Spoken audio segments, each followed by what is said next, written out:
அஸ்ஸலாமு அலைக்கும் வரஹ்மத்துல்லாஹி வபரகாத்துஹு. காலம் எவ்வளவு வேகமாக ஓடுகிறது.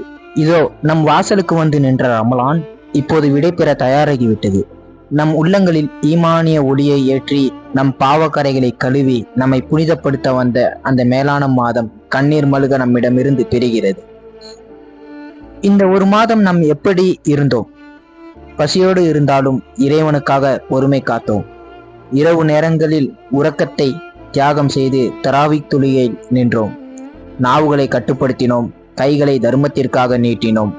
இன்று ரமலான் நம்மை விட்டு பிரியும் போது ஒரு கேள்வியை நம்மிடம் விட்டு செல்கிறது. இந்த மாற்றங்கள் ரமலானோடு முடிந்து விடுமா அல்லது மரணம் வரை தொடருமா?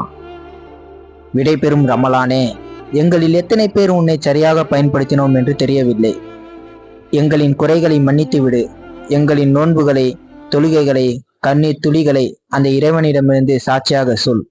யா அல்லாஹ், இந்த ரமலானை எங்களின் வாழ்வின் கடைசி ரமலானாக ஆக்கிவிடாதே. மீண்டும் மீண்டும் உன்னுடைய இந்த அருள்மிக்க மாதத்தை அடையும் பாக்கியத்தை எங்களுக்கு தந்தருள்வாயாக. ரமலான் முடிவது என்பது வணக்க வழிபாடுகளின் முடிவு அல்ல. ரமலானின் இறைவனும் அல்லாஹ்தான். ரமலான் அல்லாத காலத்திற்கும் இறைவன் அல்லாஹ்தான். பள்ளிவாசல்கள் ரமலானுக்கு பிறகும் திறந்தே இருக்கும்.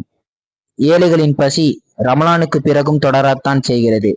எனவே ரமலானின் நாம் பழகிய அந்த நற்பண்புகளை நம் வாழ்நாள் முழுவதும் கொண்டு செல்வதே நாம் இந்த ரமலான் மாதத்திற்கு செய்யும் உண்மையான மரியாதையாகும். பிரியும் ரமலானே, உன்னை வருத்தத்தோடு வழி அனுப்புகிறோம். உன் வருகையினால் எங்களின் ஈமான் புதுப்பிக்கப்பட்டது.